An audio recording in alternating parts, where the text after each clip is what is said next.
Alam mga idol, bubuo tayo ngayon ng car wash window. So sa pagbuo ng car wash window, kailangan natin ng car wash box na ating ginawa. Ito yon. Kailangan natin ng 12 volt supply. At syempre, hindi mawawala yung ating Allen timer. Yan. Ito yung Allen timer natin at ito yung ating power switch. So bubuo tayo mga idol ng car wash window. Abangan nyo yung video nito. Thank you so much. So hello mga idol, sa pagbuo po ng ating car wash window, ayan, kailangan natin ng timer. So ito yung ating timer, may supply na tayo. So kailangan natin itong i-adjust yung kanyang time para malaman natin kung ano po yung setup. So papower natin. Ito pong wire na to na tatlo, ito po yung magkakabit sa kanyang coin slot. So ito po yung pula, supply na positive. Ito po yung itim, negative, at ito po yung puti, kanyang coin signal. Subukan natin ngayong i-short to para malaman natin kung ilang minuto po yung unang laglag. So i-short natin.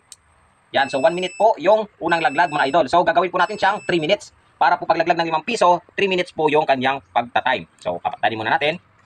Tapos papawer ulit. Isi-set muna natin. So, ito po mga idol, may numbering po siya. 1, 2, 3, 4, 5, 6 hanggang 8 po yan. So, ang number 2 pin po, yung switch na to, i-on po natin. Yan, ipapower on natin. Ayan. So, sa inyo nakikita na papower on. Yan, ipapower on natin. Tapos, subukan natin ngayong i-short itong ating coin slot. Ayan. So, 3 minutes na po siya mga idol. So, 5 piso, 3 minuto po yung pag-aandar na ating car wash window. So, ready na po siya nating i-install. Tatanggalin na lang natin yung ating supply. Ating timer display. Yan, ito yung magiging timer display natin. Yan. Siyempre, screw natin yan.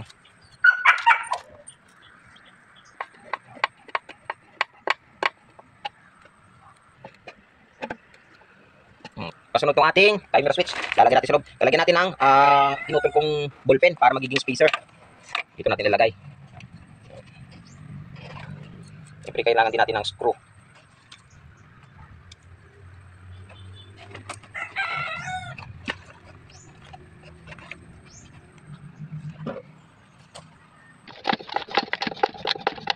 Yes. Yes. Yes. So ngayon ikakabit natin yung ating supply. 12 volt supply mga idol. Yan. 12 volt supply natin. Kung hindi pa kasya.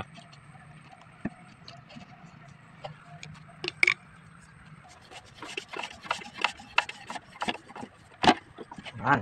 Secure lahat natin ang screw mga idol. Para matibay at hindi mag-silog. Ito siya. So ngayon mga idol, dito sa ating coin slot, sa ating timer, ito po yung wire na to, yung kulay pula, puti at saka itim. Ito po yung supply nating coin slot, mga idol. So dito po sa timer natin, tingnan niyo po ito ha, para makapag-install din po kayo. Ito po number 1, dito ko po kinakabit yung ating coin slot wirings. 4-5 peso po ito. Ito naman yung isa pang 1 peso. So ngayon, ito, ang kapares nito na relay, ito po. Yan, yung relay number 1. So yan po yung magti-trigger ng ating supply na relay. So meron tayong wire na to, ito, dalawa. So kakat off ko lang to yung wire na sa gitna. Cut off na natin yung wire sa gitna para makapag-supply ka. Ito yung magsusupply sa ating 30 amperes na relay na gagamitin. Dapat kasi mataas yung amperes ng ating relay dito sa ating coin window para nang sa ganun hindi madali-dali malusaw. Yan, so ganyan siya. So ito magsusupply sa ating relay na magti-trigger. So yan. So ngayon nabuo ko na wirings na natin. Kakabit na natin mamaya yung relay. So lagyan natin ito ng supply. Ito yung ating supply. Yan, so yan po yung connection natin mga idol sa ating car wash window. Ito po, para po ito supply sa relay. Ito naman po, para po ito sa coin slot na wirings. Yan. Para yung mapagkukunan ng ideya para magbuo kayo ng car wash window. So ito na mga idol, install natin yung ating sensor ng ating coin slot. So ito na siya mga idol. Oh. Ganyan lang. Ito lang. Yan. Tapos secure lang natin ng screws.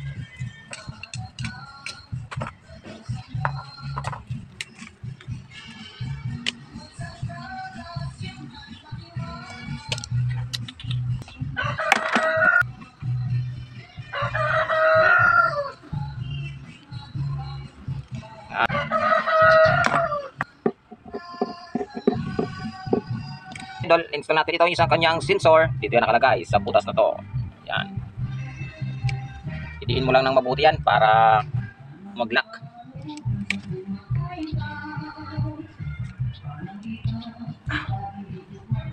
Oh.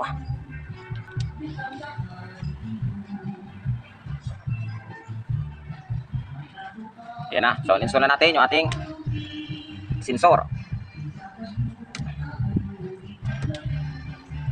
Tapos, ito yung wire na kanina. Binog ko na dito wire ng ating queen slot. Ito na siya, oh.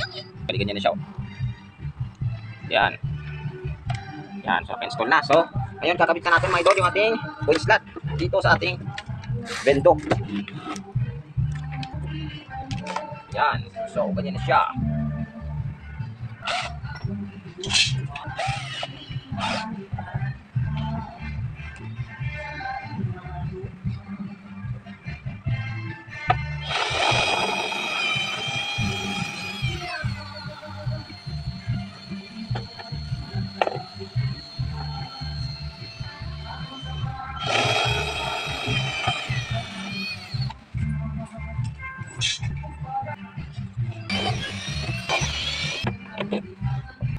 Yan. Queen slot installed. Yan, so install tayo ng ating switch. Power switch natin mga idol.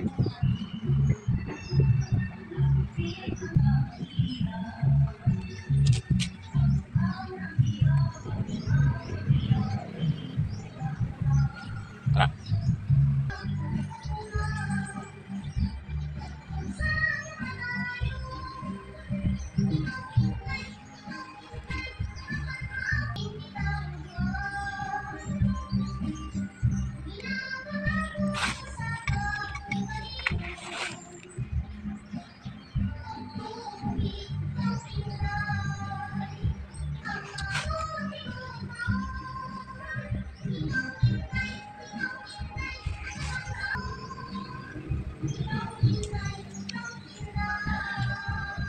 Install na tayo ng power switch natin mga idol para sa ating car wash window.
So, ito na mga idol for the testing ang ating ginawang car wash window box. Power on natin. Ayan, so yung nakikita. At yun, huhulugan natin ng 5 piso kung okay po ba. Ayan, 3 minutes ang ating time sa 5 peso coin. So, maraming salamat!